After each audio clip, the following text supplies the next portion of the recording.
కేంద్ర మంత్రి రక్షా ఖడ్సే కూతురికి పోకిరీల వేధింపులు ఎదురయ్యాయి.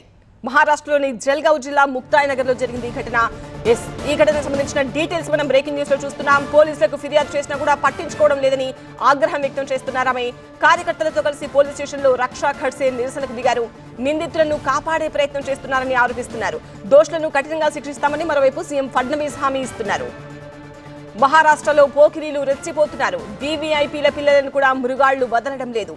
జల్గావ్ జిల్లా ముక్తాయ్ నగర్ లో కేంద్ర మంత్రి రక్షా ఖడ్సే కూతురుని ఆమె ఫ్రెండ్స్ ను ఆకతాయిలు వేధించడమే కాకుండా సెక్యూరిటీ సిబ్బందిపై దాడి చేశారు. సంత్ ముక్తాయ్ యాత్ర సందర్భంగా అక్కడికి వెళ్లారు రక్షా ఖడ్సే కూతురు. తన కూతురుని వేధించిన వాళ్లపై కఠిన చర్యలు తీసుకోవాలని పోలీసులకు ఫిర్యాదు చేశారు రక్షా ఖడ్సే.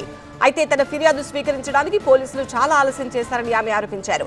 నిందితులకు రాజకీయుల అండదండలు ఉన్నాయని, వాళ్లను తప్పించే ప్రయత్నాలు జరిగాయని ఆరోపించారు.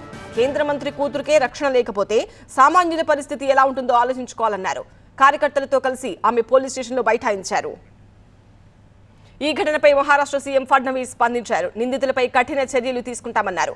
మహారాష్ట్రలో మహిళలకు, ఆడపిల్లలకు రక్షణ లేదని ఈ ఘటన నిరూపిస్తోందని మరోవైపు కాంగ్రెస్ విమర్శించింది. దీనికి బాధ్యత వహిస్తూ సీఎం ఫడ్నవీస్ రాజీనామా చేయాలని డిమాండ్ చేసింది. तेव्हा पण हे असेच प्रकार नेहमी त्यांच्या सोबत घडतात. तर ही एक काही मुलांची 5-6 मुलांची टोळी आहे. तर ह्या टोळीला काही ना काही आळा घालण्याने कठीण शिक्षा यांना झालीच पाहिजे. आज पोलीस स्टेशनला मी माझं पत्र सुद्धा दिलेलं आहे आणि आजच्या ह्या लोकांना सगळ्यांना मी अरेस्ट करायला लावलेलं आहे. सीएम साहेबांशी पण मी या संदर्भात बोललेली आहे.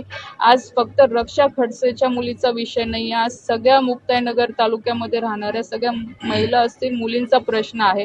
कारण की आज एवढं स्वातंत्र्य प्रत्येकाला आहे की कोणी कुठेही फिरू शकतं, पण जर फिरायच्या वेळेस ह्या अशा घटना घडत असतील ते अतिशय दुर्दैव आहे. अशा प्रवृत्तीच्या लोकांना शिक्षा झाली पाहिजे.